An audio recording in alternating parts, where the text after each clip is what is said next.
You're the Florida version of Sex in the City, JD. That's when I was smoking my cigars.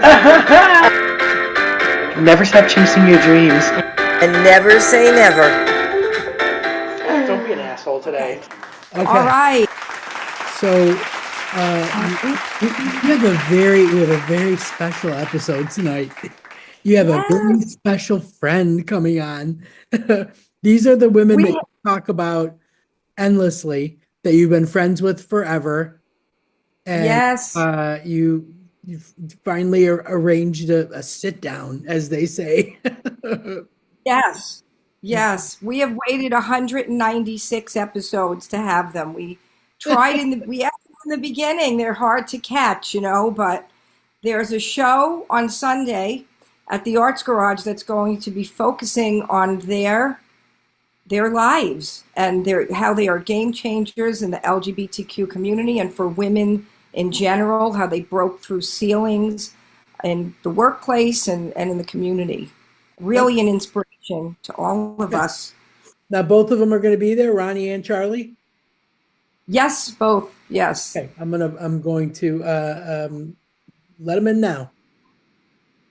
Yay! I've been playing with my cat the whole time. Aw, she probably See that in the edit.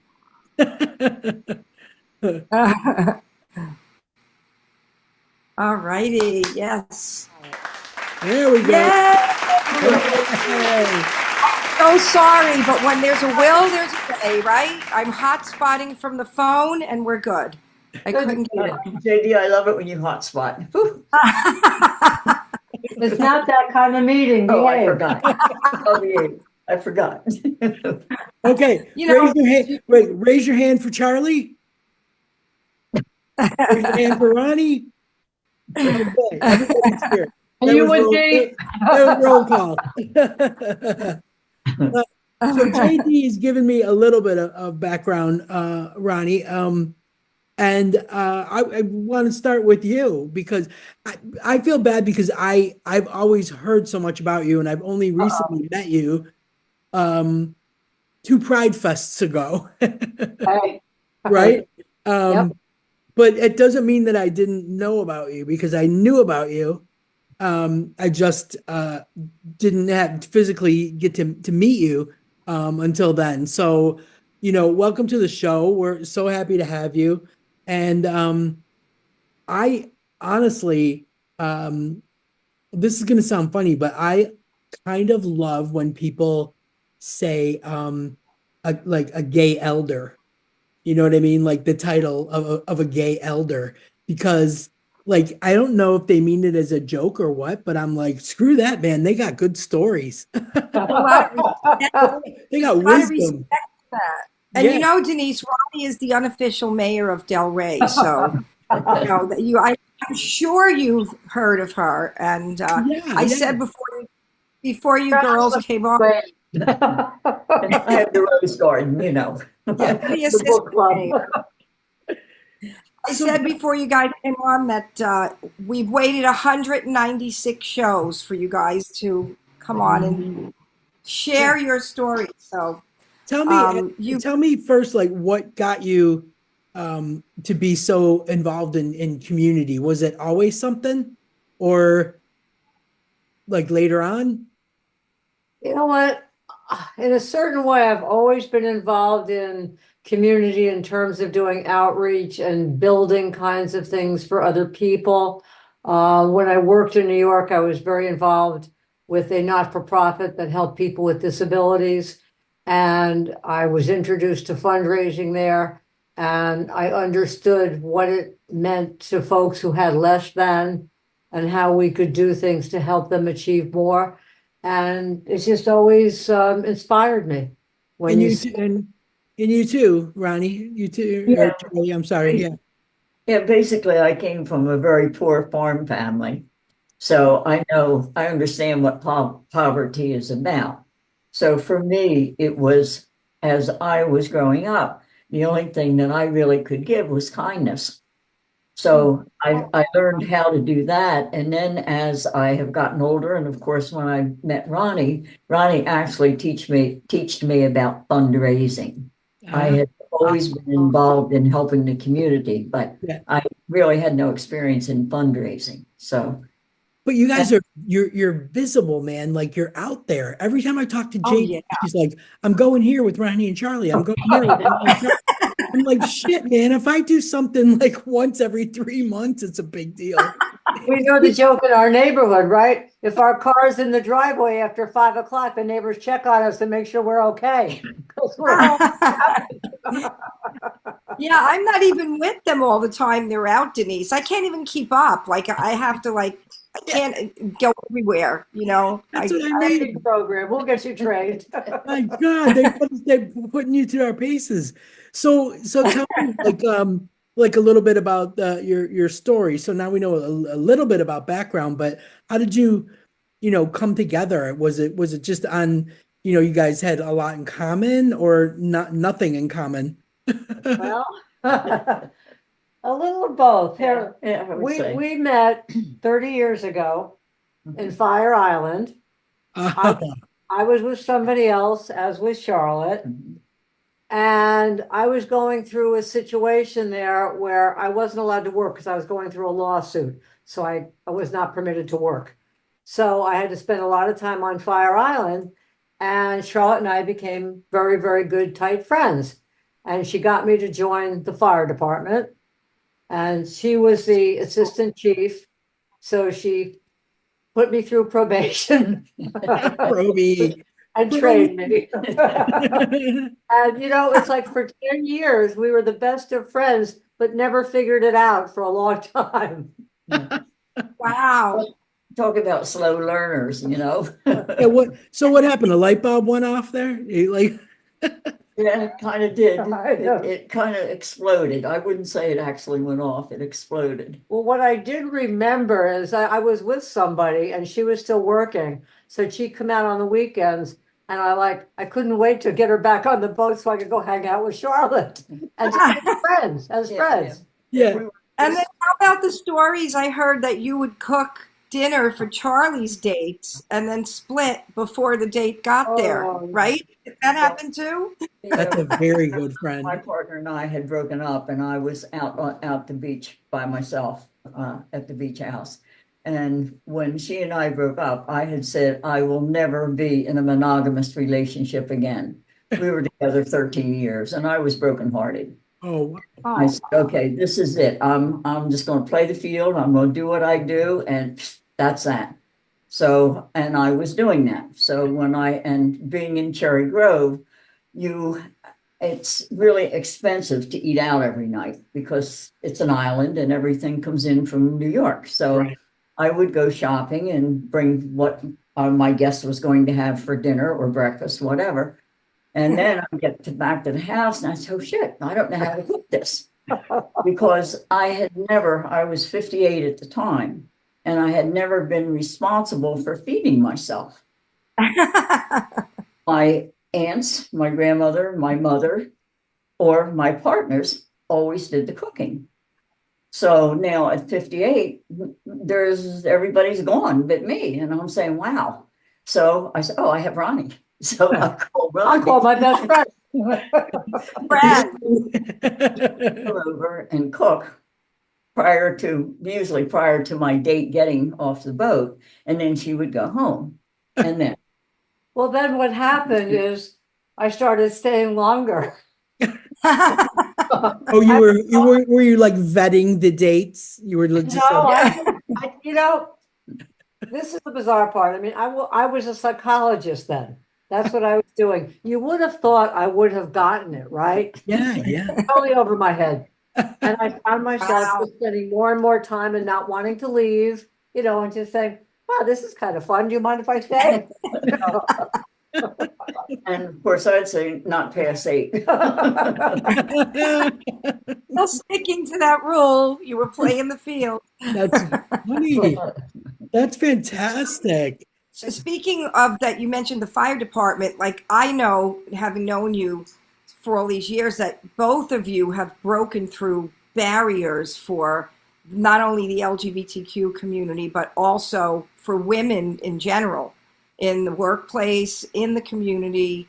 And back in the day, like, it was tough. Like, how was it being out? Were you out, Ronnie, were you out like early, like as a, like, did people come out as teenagers back then, or did you wait till you were older? Because the kids now, like, they don't know. Like, Denise and I have talked about it, even how in our generation it was hard. So Yeah. You know what?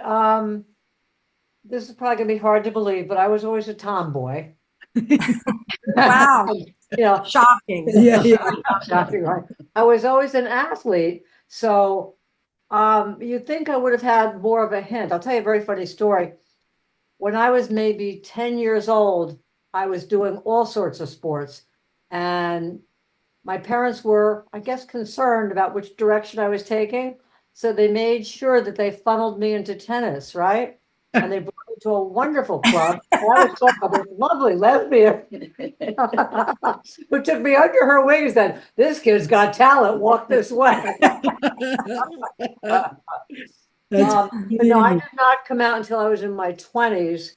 And this is a really bizarre story, okay? I was married. To a man. Oh, yes, to a man, right? So I was married to a man. We were having a very, it was over. It was basically over. And I was in New York and he was in Florida. And he'd be coming back and forth to visit friends in New York and whatnot. And he kept saying to me, "You have to come with me to my tennis club to play tennis with me." It's like, leave me alone. He says, "Oh, I want you to meet my friends." Okay, fine. So I go over to the tennis club, right? Very exclusive club on Long Island. And I'm waiting for him and I'm looking out and I'm seeing one court of these prim little women in their dresses, another court, and then down all the way at the end, I see these two women in shorts. I'm going, they're really interesting, right? Well, still, no clue, right? It turns out they were the friends of my ex-husband. He didn't know they were a couple. wow. He was like a lesbian magnet. No clue, right? He introduces me to them and they go, "Oh yeah." Yeah. That's it. And Pause. they actually managed my coming out in New York, and I ended up being in a relationship with one of them. Oh my God. Oh my God. That's awesome. That is Well, they were single at the time. I'm sorry. that's so funny. And so you weren't athletic or Well, my story is that I was, as I said, we were on a farm and I was always from the time I think I was 6 when my grandfather put me in the truck to steer the truck down the tomato aisle while the guys put the baskets on the back of the truck. And then at the end of the truck, at the end of the aisle, he would step on the running board and turn the truck down the next aisle. And then I would steer it down the aisle. So at a very early age, I was out working with the guys, which that's where I liked being. So I was like, I guess around 12, maybe 13, when we had a state trooper that was a friend of the family. Why he left this paper in the house, I have no idea. But I'm reading the paper and the word homosexuals on the paper. And I'm saying, interesting. And then it says it's a mental disease. And I'm like, oh shit, that's me. That description is me. And because you knew mentally ill, see? And right about the same time, one of our neighbors, the housewife, the mother, had a nervous breakdown and was committed. Now, it's a farm community, very small. Everybody knows everybody. And everybody is talking about her being mentally ill and being committed. And I'm sitting there listening to it saying, boy, am I next? Is that going to be me? So it really was, I was terrified. yeah. But it's very interesting. I wasn't terrified enough to quit seeing the 13-year-old female that I was seeing. So at that point, you had a girlfriend. You weren't fully aware what you were, who you were. I wasn't aware of what I was. I just knew I was aware of what I liked. That you were different, right? Yeah. I had no clue that it was a lifestyle that was possible to live. I Right. mean, I was flying by the seat of my pants day by day, you know? Right. That took so This courage. person that I was having an affair with, sleeping with at 13, 14, was dating my cousin. Yeah. Oh, So she would go out with him and then come to my place to stay overnight. Right? Right. Yes. Fast forward several years, and we saw each other off and on for probably at least 15 years, at least. Yeah. When she Wow. got married, she married a Polish man, and it was a 3-day wedding. At that time, a Polish wedding was 3 days. Oh, They- okay. Like it the was Indian Wow. wedding. Yeah, yeah, yeah. Ongoing, Okay. ongoing thing. So And you had 3 days to On help her- her change. on her wedding night, the fellow that she married got drunk, and she was furious. She came and slept with me. I feel a Netflix movie coming on here. Right? They actually need a Dividing miniseries. loyalty. They need a miniseries. One movie is not enough. Oh yeah, we need episodic. Yeah, we need a good time. Definitely. Holy crap. Getting back to coming out, it was a funny thing. People seemed to accept me like I was. I mean, like my family always accepted whoever I was with. My bosses, my jobs, they accepted the same thing, that it was sort of like, oh, that's just Charlotte. So I never really had to say a lesbian or anything, but I always acted as a lesbian. Did they give you a hard time, like when you were at the firehouse, like, or you just fit right in? Well, the firehouse was all gay. I won't say all gay. We Primarily. had Right. Jerry Women? was the first female chief in the state of New York and maybe the country. Wow. So we had a Wow. very high population of lesbians in the fire department. I think we had, actually, I think at that More point, women. we only had 2 straight men. I think so, yeah. And maybe 4 or 5 guys. And then there were probably, don't hold me to the number, but probably 10 women. I was gonna say 10 or 12, yeah. Wow. So it was, Wow. and Cherry Grove was predominantly gay. Right, So, right. Yep. The only time we had difficulty was when we went to the mainland because we were required to train to keep our certification in Sayville, which was a straight Long Island Yeah, Fire Yaphank. Department. Right. Yaphank was it? Yeah. Okay, Yaphank, sorry. And they were not very accepting. They No. put us through brutal training and did things that were a little on the cruel side, quite honestly. as an believe it. example, the Yeah, PSI water pressure on the beach was 35 PSI. And when we went to Yaphank for the training, their PSI was 75. So, Oh, and what they did was they would take the thinnest or smallest person, be it male or female, and say, okay, here's the hose, go hit that marker, and if you didn't realize, you go up and you pick up the hose and you open it full and it literally would pick you up. Yeah. Oh Literally. my God. wow. So Jeez. and then of course the guys at Yaphank would laugh and say, oh, we're sorry, we should have told you. And, and they did different things like that. They would also But- put us through the firehouse and they had automatic fires that would, start. They were contained, but they would start. So you'd be going through the house and they'd wait for you to get close to something, then they let it explode to scare you. Yeah. Oh, geez. They wanted you to quit, probably, right? Well, They wanted yeah. you to leave And they it. just wanted to, Harass. harass. Yeah, yeah. Throw their weight around, right? Yeah. Wow. Some things never change. Yeah. That's Right? crazy. And so, Yeah. how did you? Were you together and then decided to move to Florida, or one came to Florida and the other one fell? I have to tell the story, I guess, huh? Oh, About when you were here. which part of it?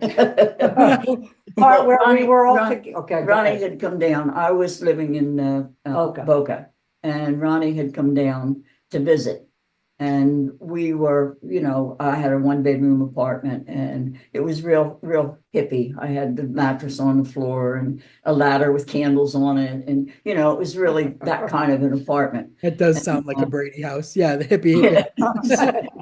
So Ronnie had come down to visit, and I had come home from work. She was running and doing whatever she was doing, and I came home from work, and I said, "What would you like to do tonight? Do you want to go to Wilton Manors? Do you want to stay home? What would you like to do?" And Ronnie said, "Geez, I don't know. I'd like to get laid." And I said, "Okay, it's okay by me." Well, it was like 3 days. All weekend. 3 days later. Wow. We were supposed to go to a Super Bowl party. We showed up with Mars. Remember, I was Hair standing up. with you. The door hit me in the face. No, that's not the bruise. That I got is to buy a ladder fantastic. at work. I never heard that story, girls. Well, how'd that happen? I would like to circle back to something. Ronnie, when you got together with the woman, one of those two women that were your husband's friends, Yes. what happened then? Like, did you have a difficult time? Like, did you then tell him, I have this woman that I'm like, how did that happen? Was it simultaneously or?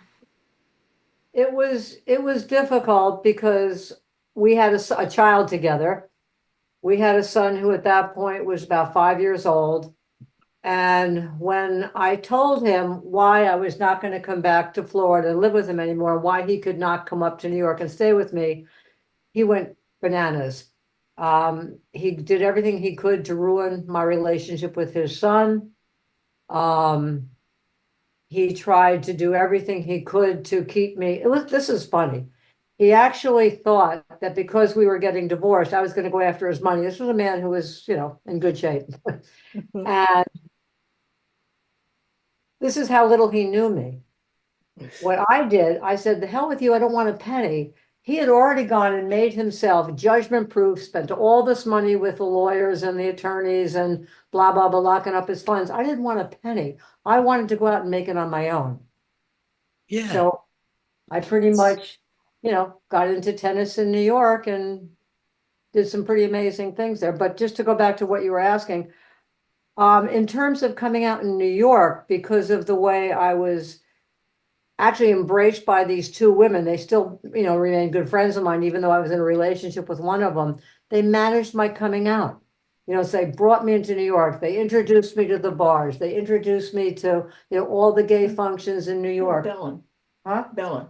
They took you to. Oh my God, every Yeah. place. It was easy emotionally, right? And again, because I was in New York in the Village, it felt pretty safe during Yeah. those. Yeah. You know what I'm Yeah, I would saying? imagine. Right.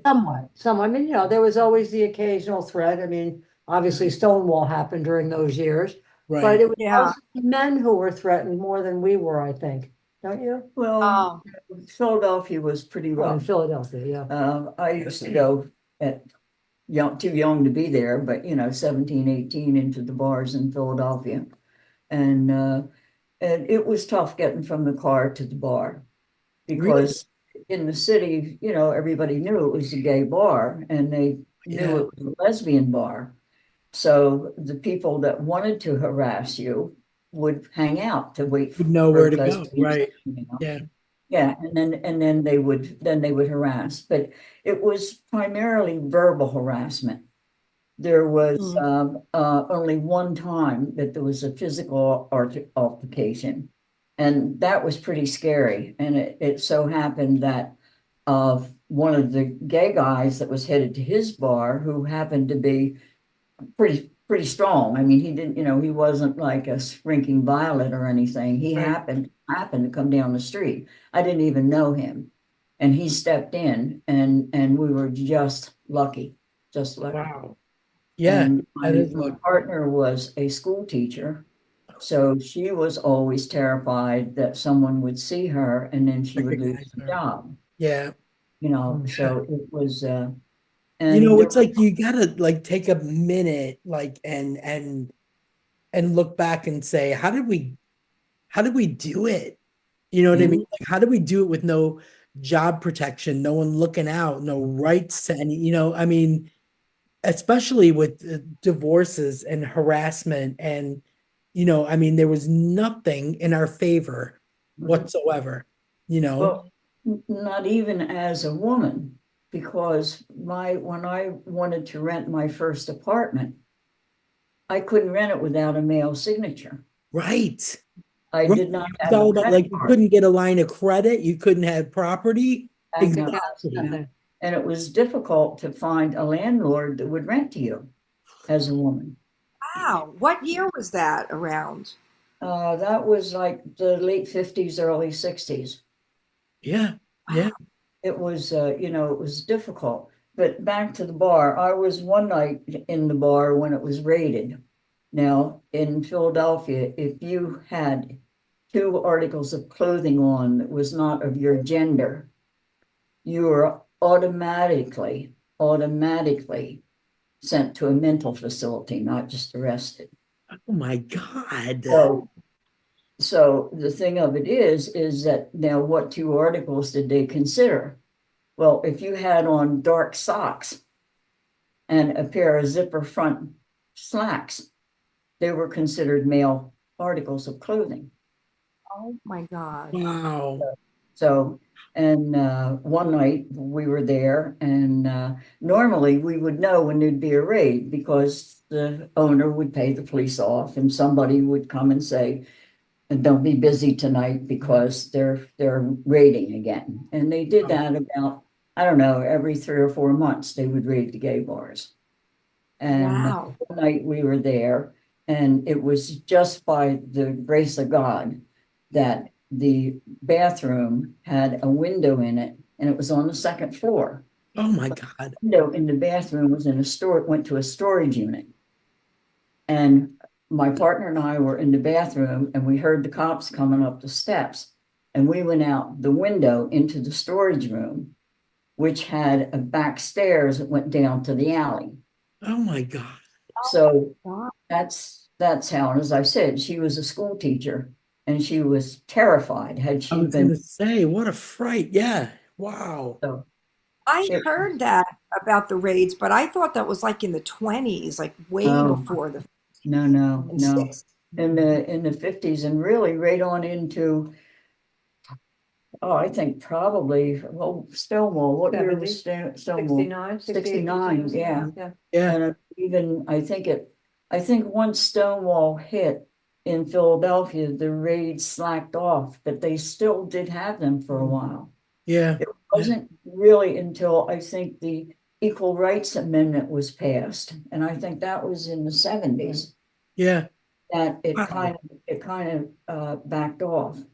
Philly was a rough area, man. Like I have friends from that lived right near Vet Stadium, and Yeah. man, the stories they used to tell. Well, this was right downtown. This was right off of Locust Street. I Wow. mean, it was in Like Center that in City. New York I'm Was it sorry. like that in New York City as well, Ronnie? Was it New York? like that in New What- York with the raids No, and the it really wasn't. I mean, there were episodes at time, but it wasn't like the main vibe, if you will, especially downtown in Greenwich Village. I mean, it was Right. very, Village. very welcoming. Mostly men, right? They picked Mostly on- men, Yeah. again, yes. Yeah. And I was, a couple of times there were smoke bombs that went off in gay bars a couple of times, Yeah. but I never was in an altercation Yeah. or experienced that. It was more about, sort of scaring people and making you feel frightened and threatened as opposed to real physical Right. attacks Right. kind of thing. But Yeah. again, it was also a few years later. Yeah. When Charlotte's Yeah, coming out. yeah, sure. You were in the 70s, right? Yes. Yeah, I was in 50s, 60s, so. Did you feel like just liberated when you got to Florida? Because I know I grew up in like I grew up in way up north, and I like there was nothing, like I don't remember. I mean, I moved to Florida when I was like 17, but my whole youth, in Western New York, Niagara Falls, I don't remember any gay bars or, like I had nothing. I wasn't seeing stuff on TV. I mean, nothing. If I had a gay cousin that lived in Las Vegas that would come for, back for the holidays or whatever. And like I knew he was gay, but like I didn't have any reference. But when I went, when I got to Florida, it was like my mind just blew open. I was like, holy cow, this is like hedonism. Yeah, I loved it. But I mean, like, did you feel safer in Florida? There were a lot of steps from the time that I was going into Philadelphia. See, I lived in New Jersey on a farm, as I said. Yeah. So it was at that time, it probably took about 40 to 50 minutes to get into the city. Okay.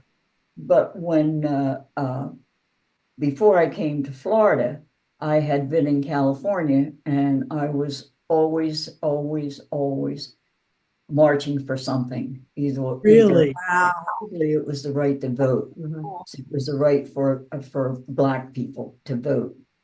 And then, of course, when it became a gay issue, then of course I marched for that. So You little by activist. the time I hit Florida, by the time I came to Florida, I actually moved to Key West, which that was in the 80s. Right. And it was Like Fire Island. Yeah, that's the place to be. Yeah. Oh, 60% gay. yeah. So Florida, but I had been in Hollywood, California, Santa Monica, and Los Angeles area in California. So I had already been introduced to where you could be safe because it was numbers. It was all about numbers. Right. If you were with a group of 5 or 6 people, you could say and do just about whatever you wanted. Yeah, But if you were by yourself, you had to be very, very careful. Yeah. Head down, go get to where you're going. Right. Yeah. Yeah. Yeah. And keep your cap in your pocket, put it on till you get in the bar. Right. Exactly. Exactly. Yeah. I mean, it's like it, I mean, but it didn't feel like second nature. Like you knew what to do to keep yourself safe. Like it was just second nature to do that, to get to your safe place where you could be yourself, and so yeah, I think I don't think we recognized how oppressive it was, we just did what we had to do to survive. Younger Yeah. people do not. No. And that's what scares me to death right now Yeah. with the political climate here in the States, that young people don't know how to protect themselves. Right. It's a good thing. I don't know. I know. Man. Yeah. I mean, know. I was on a friend of mine asked me to do a podcast the other day, and she's in Australia, and the gist of it was that she wanted to know, like we don't live in the US, but we have friends there, and we fear for their safety and their mental health, and what can we do, and I was like, not, I mean, I have the resources handy, Yeah. gave a list of resources, but also like reach out, ask how they're doing, ask, what, they found a safe space? Do they, sometimes it's like people just think they're so alone, but they're not. So Yeah. we had discussions like that, and we kind of tipped on the topic that, like, I think teenagers have a whole different set of fears than we do, as older women.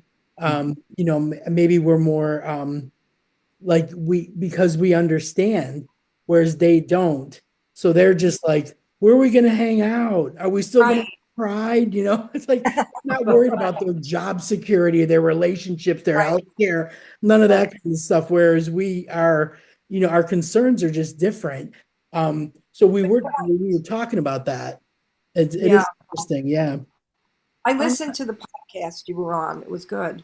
Okay. Lisa's podcast. Yeah. She sent me. I'm not sure that the teenagers are even aware that they are in trouble. I don't think they have any fears about that, because they have grown up knowing, the teenagers have grown up knowing people in their 20s and 30s that are already out. And Yeah. there was no question for them. It's Right. not even, is this okay? Is this Right. socially okay? Because they were raised that it was socially okay. Well, I Right. think it's been a rather sophisticated geographic, because look at the incidence of bullying that goes on in schools with kids who are a little different. You know, Right. I think we're used to a much more sophisticated headset and culture here. Yeah. You know, I think it varies based on where you That's are. true. That's you know? true. Yeah, that's true. That's- And I that's- I feel like they're gonna really target trans athletes. It's Yes. gonna be the Yeah. first thing, Huge now. like, Yes. I think the trans community is mostly targeted at risk right now. yeah, I it mean, seems they literally use them as political of the pawns. Yeah, yeah. yeah, I mean, it I was think part of their agenda, that they campaigned Yeah. on, like not Yeah, having them in right. sports. And so, Yeah. I think it's going to be a rude awakening, maybe because they don't have they didn't live through the fears that we lived through. So how can they know them, But right, exactly. I mean, they it's going grew to up be with, freedoms being taken away, I think, that are going to really shock them, like Yes. you I can't agree. you can't compete, you can't compete in swimming, you can't compete in tennis, they're not going to allow you to, it's going to be that kind of thing. And then just more and more. So it's a very scary time. You're right. I do I think was, it's gonna be I was just remembering the other day, back in the 70s when I wanted to be a tennis pro. I didn't know who I was, but I knew I wanted to be on the tennis like you were actually on the Virginia Slims tour, right, Ronnie? That was like Yeah. was my dream to be on the Virginia Slims tour. But I remember Renee Richards being the trans woman, Right. and whatever happened, they didn't want her to play tennis. I remember, right? And she Right. ended up playing. But did they keep? Was she allowed to stay in the sport? I couldn't remember what happened to Renee Richards. Renee was allowed to stay in the sport, and she actually played. Renee was not super talented. She, was beaten handily by an awful lot of the better women on tour. And Did you know her? Did you know Renee Richards? yeah, I knew her way back. I knew Renee as Richard also, way back. Oh, Yeah, Richard Raskin. Yeah. That's so funny. She just kind of fell off the tour because she sucked. it had nothing to do with it. Now, if she was really, really good, who knows? I love the honesty because that's what it came down to. But see, if that were, you know what? If that were today, she'd be a commentator. There you go. That's right. That's right. They throw her right in the booth. That's The so people that I feel that I'm afraid for are the gay married people with children, yeah. because I'm afraid that they're going to go after the kids. Because nobody knows what's coming. So it's almost like I want to say, like, save all this stress for when it happens. But enjoy your time now, and make memories, enjoy your time. There'll be an opportunity. Like, this is what gets me through, like cheese, ice cream, and saying, I have eaten like shit for the last 2 weeks. But I mean, It's a great excuse, right? It's a it great is. excuse. Really, so every day that my wife walks in, she's like, I got cheese wrappers everywhere, just eating cheese and watching shitty television. Oh. But I mean, I agree 100%. It's like we have to let the heat of this moment pass and begin to really get down deep and strategize. Really come up with, the kind of plan that'll get us protected moving forward. Take a step back and look at the situation, let the smoke clear. Yeah. I guess, Yeah. not do it in the heat of the moment and wait to see exactly what you need to target. That's what I think. Like I think about, like, because I get like, I get like a lot of newsletters from like the Democracy Docket and Mark Elias and the guy that was just smacking down lawsuits left and right during the election. So you got to hope that there's more Republicans with a backbone, like, Liz Cheney Republicans, Adam Kinzinger Republicans, and to hope keep the balance. But I feel like there's going to be a little steam rolling for show, and then things are gonna calm down. It's amazing to me that I hope You see, the thing that bothers me so much about it is I marched to gain rights. I marched to secure and to move forward. And now what it is that we're going to have to either march to keep rights Yeah, or start all over Get 'em again. back. right. Excellent. Definitely. And And the we- worst part is now there's people that are marching to take them away. This is what I mean by when somebody says, "Oh, a gay elder," I'm like, "Oh, a gay elder," you know? Yeah, man, you better fucking listen. I can't wait till Sunday. I've been looking forward to see all of this stuff that you have been through and your story. I mean, I don't know what they're going to talk about in the show, but there's a play. Is it an actual show or is it like a Q&A? This is all at Arts Garage this coming Sunday. I mentioned, yeah, I don't know if I Okay. mentioned Arts Garage, but I mentioned it before you guys came on that there's a play that is it just your story or there are multiple stories of people from Del Rey? That's what I'm not sure about. Excuse me, there's several different stories, but they're each different presentations. The woman who is the theater director interviewed the two of us and for about an hour and a half or At so. least, yeah. And then what she did, she took her information and worked with her actor team. And they're going to create a small vignette sort of play based on that. Well, it's the How dialogue. cool What is they're that? going to do is they're going to read the dialogue back and forth. I saw Michelle last night and she had asked us if we wanted to see what she wrote, and we said, no, we We trust you. trust you. Then I started thinking about some of the things that I said, and I said, maybe I should have read that. So last night I said to her, well, there's going to be a lot of people that know me in the audience. Should I bring a hood for over my head, maybe? Like, how are they gonna tell that story about the Miss Super Bowl party? Right? No, Oh, I hope not. no, That'll be okay. That's funny. That was good. She was sort of asking me primarily about breaking the glass ceiling on a lot of different things. That was Yes. It's Yes, so important. I mean, I'm just thinking about like everything from working on a farm to surviving lesbian bars in Philadelphia, getting this, this far and being firefighter. firefighters. Yeah. And I mean, it's a lot. And it's, the thing that's so important is we can't lose those stories. We can't lose those they're not stories. I mean, they're real life, they're real truths. And that's what I feel like when there's so much noise, with like TikTok and all this kind of stuff. And it like I just feel like those are the stories that get lost and we're focusing on Right. That's true. focusing on the wrong things. It's so funny because I've always been sort of a believer in stepping stones. Yeah. That's how you kind of make it through your life. And the first really important stepping stone in my life is that I was working in a supermarket, as they called it, a front end girl. In other words, I was in charge of the registers and setting up the money and cashing checks and making the deposits and that part of it.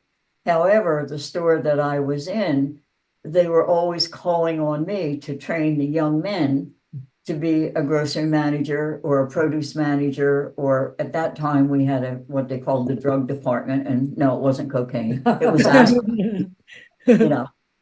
But I had been training all these guys for the job. So when my supervisor came in one day, we got along really well, and I said to him, "Hey, when do I get my shot?" And he said, "What do you mean your shot?" And I said, "Well, I'm training all these guys for department managers. When can I train for department manager?" I'll never forget. He pushed his chair back and he started laughing. Oh. And he looked at me and he said, "Honey, you ain't never going to have a shot." And I said, "Why? I'm training all these guys. Why not?" And he said, "Simply because you're a woman. We don't have women as department heads." God. Yeah. I was crushed. I bet. I'm telling my mom the story, and I'm crushed and I'm mad and it's all these different things. So I'm telling my mother, what he said. And she started to cry. Aw. And she said, "This is my fault. I never put barriers on you. I always told you that you could do anything that you wanted to do. Right. And in Wow. this world, we can't. Women can't do anything."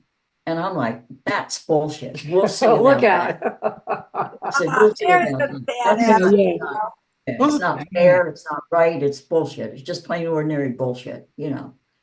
And eventually I left that job on a whim. I got angry one day from being pushed around by the management, and I gave my notice, and he said, you can't give your 2-week notice. What are you going to do?" And I said, "Oh, what am I going to do? I'm going to California."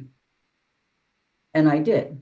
I went to California, and I was union on the East Coast. I got a non-union job in California that paid union wages. I Wow. started as a cashier, and I became a manager. That was my first Geez. That's independent an store. amazing story. Because California was a little more progressive, you know. Well, yeah, a little more, but the owner of the store was a super human being. He had a wife and several daughters, and he believed in women, and he saw what I was doing. And when he promoted me, he brought all the managers in because they were all men. "And you will treat her as an equal." Oh, wow. And this Wow. was Unheard of back then. Yeah. this was in 1970. Wow. And that was my first. And then the earthquake scared me to death. I came back east. That'll do it. A natural disaster will do it. Yeah. So my But second see, you first, used all those things as motivation and fuel, you know, as opposed to being beaten down. It was like, I'm going to overcome this, you know, and that's a story in itself. then my second first was I was approached. It was right after the Equal Rights Amendment was passed. And I believe that was like 69, 72, something like that, whenever it was, 70s. And I was approached. I was delivering legs pantyhose, if you recall. I do. Legs. And I was approached to come and work for Drake's Bakery. Drink And, cakes. and the way I was approached, Yo, he said to me, "Look, we got to hire a bitch. And you're driving a truck, and you know how to drive a truck. And since we need a bitch, would you like to work?" And I said something like, "Go fuck yourself," or something like that. Thinking about it, and I thought, why not? It's another first. So Yeah. the next time I saw him, I said, "Did you find your bitch yet?" And he said, "No." I said, "That's me." Oh, beautiful. wow, I love that story. I interviewed for the job, and that was my second first. Now, at that job, the only harassment that I got was from the physician that I had to go to for my physical. Oh, Jesus. And it was in a small town in New Jersey. The doctor was probably in his early 70s.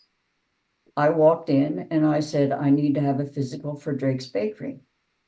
And he said, "What are you doing?" I said, "I'm a driver." He said, "No, you're not. They don't hire women." And I said, "Yes, they do. They hire me."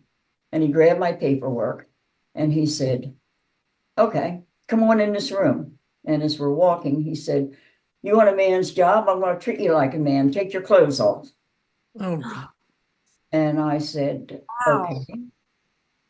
And I leaned a little bit towards him and I said, "I will gladly strip in front of you, but I tell you right now, if you touch me in any way, I'm going to knock you on your ass."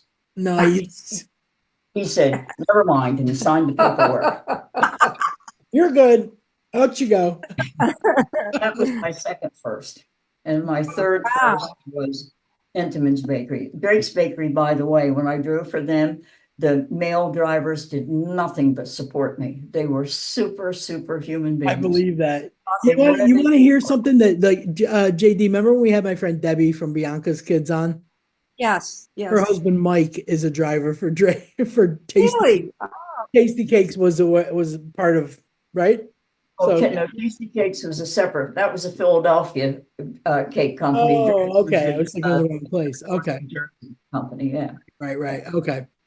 So then you went to Entenmann's? Get out of here. I went for the interview on a bet because, they were my drinking days. We were at a bar after work in Drake's one night. And we're sitting around the bar, and one of the guys said, "Yeah, you think you're such hot shit. Why aren't you working for Entenmann's? They're the queen of the bakery business. You think you're so." Holy Grail. And I said, never thought of that. I haven't interviewed. Maybe I need to interview. So I called for an interview, and I went in, and it was just a miserable interview. I mean, it was like the supervisor was leaning back in his chair and Oh, yeah. Finally, at the end of the interview, he said, well, I'll tell you two things. He said, number one, we don't hire women as drivers, and even though you're experienced. And number two, you don't have any debt. And we only hire men that are in debt, because if they don't produce and they don't make quotas, they lose their car, they lose their house, and they lose their wife. And I'm thinking, wow, what motivation to work. You're going to lose your whole life if you don't produce, Right? So I go back to Drake's, and we're at the bar the next night. And a supervisor from main office had come down, and he was drinking at the bar with us. And the guys were saying, okay, how'd you make out? And I said, well, it was a terrible interview. They're not interested in hiring women. I said, but it's very interesting. They haven't spoken to my equal rights lawyer yet, and as soon as I get in touch with them, I think they may change their mind. And I'm shooting the crap. I mean, I have no intentions of going to an equal rights lawyer. Right. I'm throwing a beer back, and I'm thinking, this sounds like a good story, He was talking shit. Unbeknown to me, the supervisor came down from North Jersey. His brother-in-law worked at PR at Entenmann's. Oh, you hit a nerve. She's going to cause a lot of trouble. You better call her back in. Oh, So they call the supervisor at Exton, and they say, that woman, you better call her back in. So they hired me. oh Wow, my God. look at that. But for 6 months, they put me through hell. Really put you through your paces, huh? 6 months, every guy on that floor. Oh. They called me every name, every morning. We loaded at 3 o'clock in the morning, 3 a.m.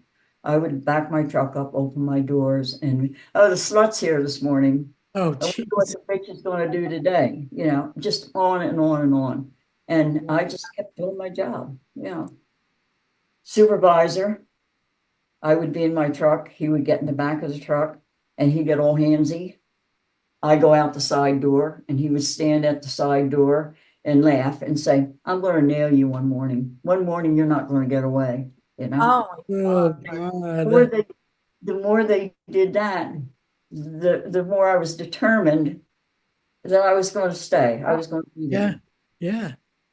And one morning, and as I said, they were relentless. We had only a men's room, so with no lock on the door.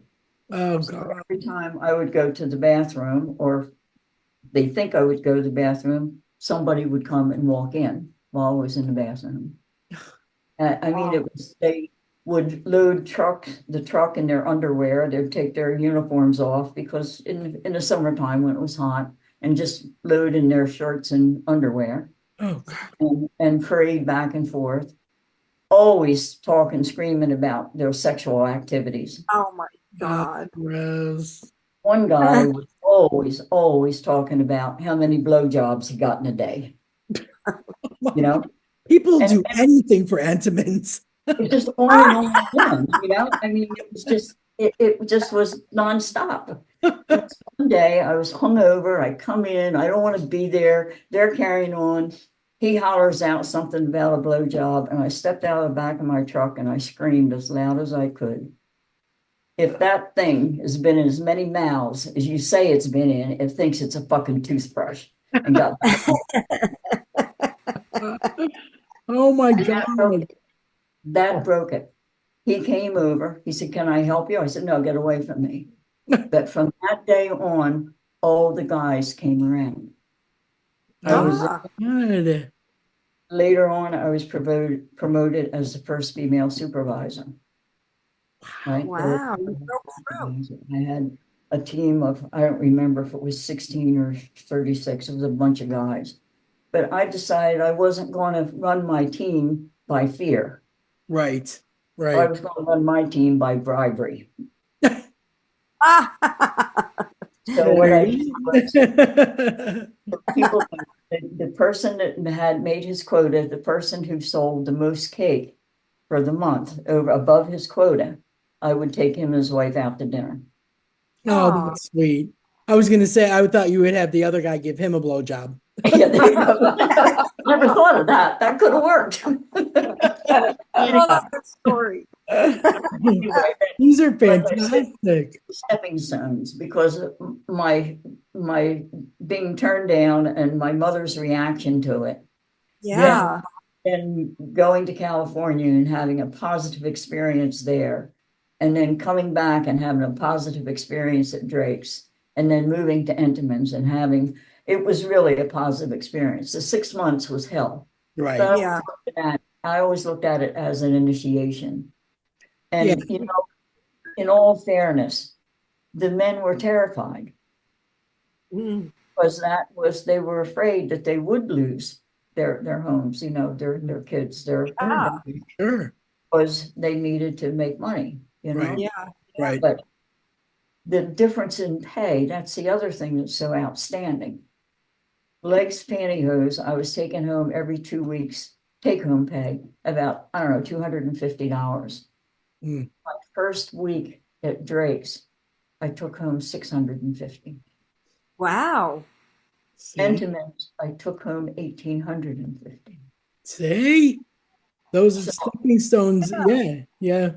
difference from a female job to a male job. Yeah. And it isn't that bad today, but it's still not equal. It's Right. never. Yeah. Yeah. There's always But that. that was a huge. Wow. That's Right. incredible.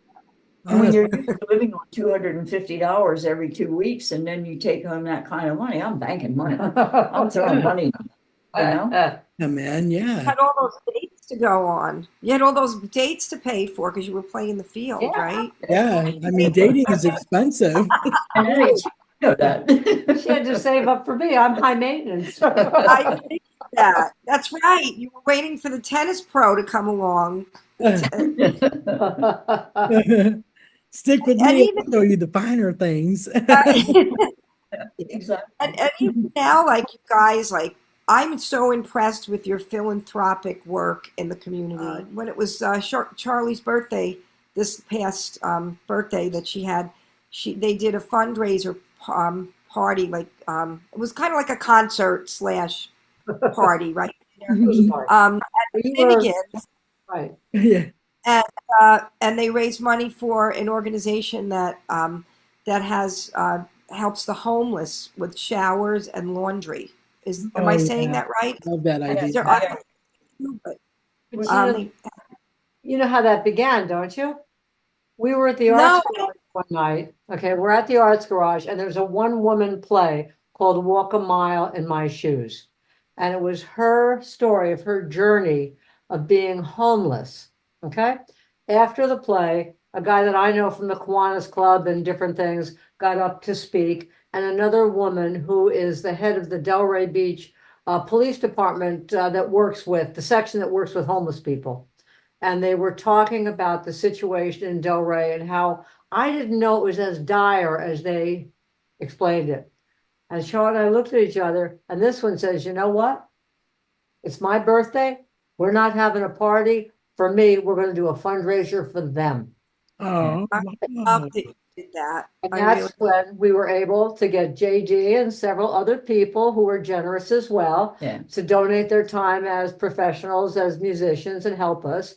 We got the owner of Tim Finnegan's. Okay. We called this woman, Lisa Walsh. Well, you know her forever, right, JD? yeah, she's awesome. Yeah. She's amazing. I call up Lisa because she has this wonderful Irish pub. And I said, Lisa, this is what we'd like to do. And she says, "Aye, lass, you betcha. Take the place. It's yours." Yes. So she let us do this amazing fundraiser. She gave us food. All we had to do was pay for the food so that we could keep the rates, pretty low and reasonable. Right. We had a wonderful, wonderful raffle, Mhm. and we made, then we've got these little houses up here, right? I've seen them, yeah. That somebody made for us, right? And go get one of the houses. And what we did is we had them up on stands and people could put money into them. Oh, What wow. I said, we both said, look, whatever money is in these two houses at the end of the night, we're gonna match. Oh, Put money into these how houses, sweet. right? Oh, I didn't see those when I was there. Oh, yeah. At the end of the night, we made $15,000. Yeah. That's incredible. It's such My a, God, and it was such wow. a wonderful feeling to just know that, That was amazing. people are gonna I didn't know receive. you made that much money that Oh, We day. yeah. sold out the bar. We served 147 dinners. That Wow. was the many dinners that we sold. Yeah. And I'm That's telling you, incredible. I got in touch with everybody that I know and everybody Ronnie knows, and I sent personal invitations out, and I sent thank yous back to every one of them. And people just came through, and we charged $50 for the ticket, and then whatever else that they wanted to donate, and people really It was donated. so They generous. just- It was yeah, amazing. yeah. That is incredible. So I did not know that that day brought in so much money for the cause. That's awesome. And that organization, Denise, they have these big, like, semis, right? These tractor trailers with showers and laundry. I've seen stuff like that. Every year I get sucked in, and I always watch it. I think it's in December. CNN Heroes, Yes.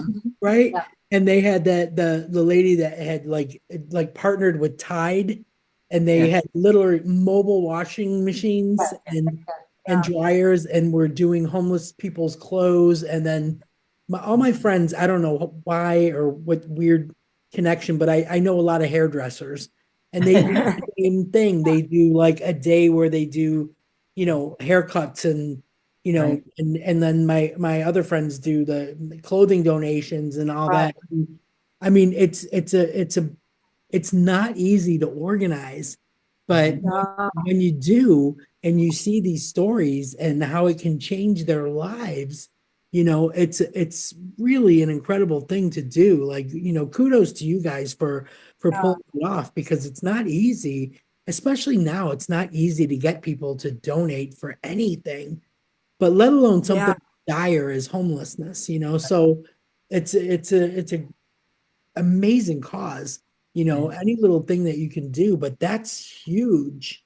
It's That's amazing how many things that we take for granted, little things like it's about haircuts or donating a shirt, or a meal are Yeah. such a big, important thing and make such a difference in people's lives. And I think that's what helps people get involved when they learn about that and they can be part of giving that to somebody else. It Yeah. really grow the cause. Yeah. Yeah, when you see that you've made a difference, it's a big deal thing. There's the guy used to come in when I worked at a pub, that was homeless, and he was really nice, kept to himself, very quiet. My manager always gave him a free meal, and he didn't abuse it. He didn't come in often, but on my way home from work, it was only like a couple 100 feet from my door. It was the best job. But I would come home late, like 1:32 in the morning, after close up and clean up and everything. And I noticed the guy sleeping in the doorway of the flats that are like right near my house.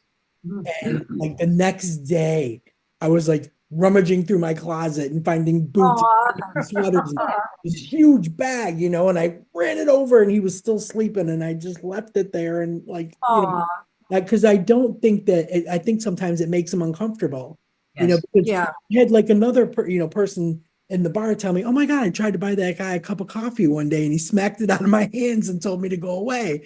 And I was like, wow, like he didn't come across like that. But I think sometimes they get embarrassed, And about the certain similarities between the kind of fear that people have who don't understand homelessness, who assume that these people are thieves, that they're crooks, that they're mentally Okay, ill. it's I fake look at how news. they don't understand who we are as a gay population. Right, right. How Yes, much Right. people need to be educated about what's real and what's not. right. It's so true. It's so true. So true. So true. Yeah. Very About Yeah. the church in New Orleans golf tournament. Oh my gosh. Wow. We had Katrina. a wonderful experience that day. I mean, okay. When Katrina hit New Orleans, okay, we all know the level of damage and Yeah. destruction that Yeah. occurred. A couple of friends of ours were down there. Okay. We mention names? I don't know. It's up to you if you want to or not. Well, they're okay. They're Let's friends. just say that they're very, very well-known Active. activists, Yeah. okay? And they contacted us and they said that they would like us to help them, make some money for the, it was actually Center City, Yeah. for a church that had been devastated. What they asked us originally was that we knew a lot of wealthy people in Delray, and could we get them to contribute? And they asked us, that was in It was January. right around the holidays and it and- wasn't a good time. The people that we talked to had already committed what they were going to donate for that year. So Oh, we weren't It was the end being of the able year, to get yeah. money. So Ronnie says, let's have a golf tournament. We know how to do that. We know how to do that. Let's have a golf. So go ahead. Okay, so we decide that we're gonna do this golf tournament at Atlantis Country Club because we were both members there and people are great to work with. You would not believe the level of resistance that we got initially from people. You're gonna raise money for a black church in New Orleans? What are you, nuts? oh God. And this population of Jewish people are not gonna want to donate to that.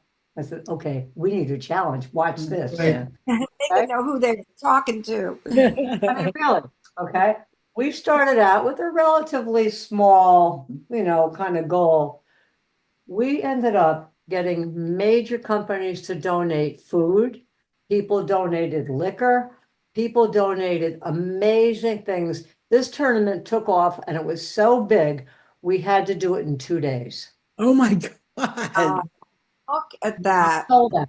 I built a little bar and I made it New Orleans style. And Yeah, with purple and the gold and everything. And Yeah. two of our male gay friends are bartenders. Yeah. So they Ah. dressed the Mardi Gras uniforms. Right. Our restaurant that we went to donated hurricane glasses. Great. Mhm. So, and we had the liquor donated, and then a company that I work with had slushy machines. Right. They donated the slushy machines and a mix for Hurricanes. hurricane drinks. drinks. Yep. So Wow, I had set up the stand. In the middle of the and golf course. we set the Right stand on up. the golf course. We set the stand up, and what it was, I've forgotten now. I think it was I don't know, $6 a drink, and if you paid $12 for the glass, you got the glass, and you get one refill. You know what I mean? It was something silly like that. Yeah. And So then cool. we had the country club put the food together. The chef took all the food that was donated, which was New Orleans style food. We had a buffet afterwards. Musicians donated their time and Nice. Wow. their music, and they came and played. And it was so successful. Unbelievable. We raised a whole bunch, Yeah, it was ton of money. about 38 grand. No, something no, it like was that. well more than Yeah, that. I don't remember. It was a huge amount of money. But During it those, was, yes. but it was so funny because the church, the woman that we worked with at the church, she fed the homeless under the bridge. She would cook in the kitchen of the church, and she would Oh, see? and return cans to get money to feed the homeless. Oh, man. So But you were helping people who were helping people. Yeah. Exactly. So I was dealing with her. Now we had to set up some kind of a financial arrangement because of taxes. You have to be careful Right. Right. because of taxes. The only bank here that would open an account without someone from New Orleans being present to sign the paperwork was Chase Bank. Wow. Every bank here. And they said, no, you have to. And there was no way we could get them here. Of course. Fly them in. Yeah. And it was closed down in New Orleans. It was hard to get in Right. there. Chase Bank took her signature by talking to her over the phone. Oh, Wow. wow. We Thank became God. such good friends with her. Her name was Pat, Miss Oh, Pat. sweet. And she kept saying, I don't believe you white women's going to help us out. and I would say to her, Miss Pat, you got some vanilla in your life now. You know, when they had the opening of the Oh my church, God. we were invited to go to it. Oh, sweet. Oh, wow. Yeah. Did you go? The woman who got us involved there, her name is Eve Ensler. I'm sure you know who that I is, do right? know who that is. Yep. Well, The when vagina we- monologues, right? Pardon me? The vagina monologues? Donna Monologue, that was Eve. Eve is the one who got us I involved. feel in like this. I Anyway, know that name. Yeah. when we went to the opening of the church, Eve rented the Superdome for 3 days. Wow. Right. Oh, People came, When people that the left, warriors who left, well, what were they she called? called The them- Katrina Warriors. she called them Katrina Warriors. Everybody that left during the hurricane or after the hurricane, Yeah. they were coming back.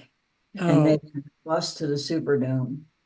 She had the Superdome, the actual field, the playing field, cordoned off in different areas. She had hairdressers, she had massage Like you therapists, talked she about. had oh, she had wow. Health mental health professionals. people, she had just anything that you can think, and it was all free. Free. Oh, And- man. wow. Different people from all over the world came in and spoke. And I mean, it was a Amazing. three day thing. I cried for 3 It was days straight. amazing. I It was- bet. Yeah, Wow. that kind of stuff just it moves you and it stays with you, and it motivates you to do good in the world. You know. Exactly. The entrance to the Superdome was a vagina. Of Hold course, on. of course it was. He has Had to it. walk through it to get it. She's got it. She's going to get it. That is She kept fantastic. it in the front, Did she really? but Oh, good. We're gonna end on this note. We're I gonna would end say, on I this think vagina. for the cover picture. This is going to be the cover picture for the show. That's Wow. incredible, though. Like this is, your stories and the way they weave together and the stepping stones, the motivation, the progress, all leading up to like what amazing people you guys are. wow. And It's- So still lucky. let's see that. still at it. It was the entrance. Oh my God, that's That is it. That is perfect. Perfect. Oh, you guys, you're the best, man. Thank hysterical. you so much. This was the stage. I don't know. I'm getting Yes, reflection Larry. right. Oh yeah, that's it. We can see it. Oh my This was God, the stage that awesome. Beautiful. What a moment. Wow. You guys were worth waiting for. Should Yeah. say you You're so And thank you for standing by us during our tech difficulty, but yeah. spending the evening with us. It's just amazing. I wish I could be there Sunday. Oh my God. I really, Yeah. really wish you all the success with that. I hope it's a fantastic turnout. I'm I'll going take to be surprised for everybody else because I don't know what she'll keep and what she won't. So it'll be. Yeah, You know what I Yeah. liked? I liked what you said when she offered you to hear it beforehand, and you said no, that's okay. And then you said you thought about it, and I thought you were going to say after all you read it, but you didn't. You just said, "Should I wear a hoodie?" Because you were going to soldier it. Awesome. I think it's going to be fantastic. I hope, JD, I hope you take some pictures. I will. I'll take some Oh, yeah. video. Good. Well, I'm gonna make it my mission to see you guys when I'm there over the holidays. Wonderful. I Please can't do. wait. Please do. Yeah. we'll Thank have you fun again. with that. And thank you so much for having us. I Thank know you it for took a long time, but For thank you. everything you do. Yeah. For Oh, everything. thank you for that. And listen, get out there. I'm sure you guys got something to do tonight. You were what we were This doing was it. tonight. This was our party. Excellent. Have a fantastic evening. Thanks, guys. Good night, all. Bye-bye. I had the chance to see the show before we aired the podcast, and here's a special moment from Delray Stories, All the Colors in the Rainbow. What we did tonight was about 10 years of my life. Yeah, I would love to invite Ronnie to come up. Also, Ronnie is Charlotte's wife who is on the board of Arts Garage and also was instrumental in helping me get Charlotte's story told. So, thank you. What was it like hearing Charlotte's story? Well, you know, it's interesting. I've heard many versions of it. This was just beautifully done. And, you know, it just constantly expresses the courage and creativity and individuality that she has. So I'm just so proud of her. So thank you.